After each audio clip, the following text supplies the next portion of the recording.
అన్న అన్న అనే బంధం నిజంగా చాలా విచిత్రం. అతడు ఎంత చెడ్డగా కనిపించినా అంతకంటే ఎక్కువ మంచి మనసున్నవాడు. చిన్నప్పటి నుంచి ఎక్కువగా అడ్డుపడేది, అల్లరి చేసేది, చిటికిడేది కూడా అతడే. కాని అదే అన్న ఎక్కువగా కాపాడేవాడు, అండగా నిలిచేవాడు కూడా. కొన్నిసార్లు అన్న చెల్లిని ఏడిపిస్తాడు, కొంచెం గిల్లుకోవడంలో, కొంచెం గొడవలో. కాని ఎవరో బయటివాళ్లు చెల్లిని బాధ పెడితే ముందు నిలబడి కాపాడేది కూడా అదే అన్న. చెల్లెమ్మ చిన్న చిన్న మాటలు, చిన్న చిన్న సర్ప్రైజ్లు, ఆమె తీపి మాటలు, కోపాలు, అన్న అన్నింటినీ అర్థం చేసుకుంటాడు. కాని బయటకు చూపించడు. అమ్మ దగ్గర కంప్లైంట్లు పెట్టేది కూడా అన్నే. హోంవర్క్ చేయలేదని, మొండి పట్టిందని, అబద్ధం చెప్పిందని.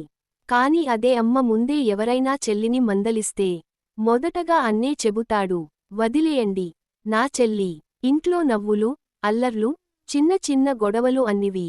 బయటకి వెళితే మాత్రం చెల్లికి సింహం లాంటి రక్షణ కూడా అన్నే.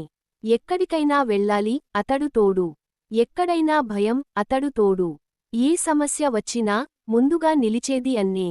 నాన్న అమ్మతో మనం ఎంతో చెప్పాలనుకున్నా కొంచెం భయం, కొంచెం సంకోచం. కాని అన్నతో, అన్నకి మాత్రం అన్నీ చెప్పగలం. మనసులో ఉన్న బాధ, భయాలు, కలలు, తప్పులు, కష్టాలు అన్నీ అతడు వింటాడు, అర్థం చేసుకుంటాడు. చిన్నప్పటి ఆటలు, పరిగెత్తులు, గొడవలు, నవ్వులు, అందులో మొదటి స్నేహితుడు, మొదటి తోడు అన్నే. అన్న అనే బంధం అలా ఉంటుంది. గొడవలో కూడా ముందు వరుసలో, ప్రేమలో కూడా ముందు వరుసలో.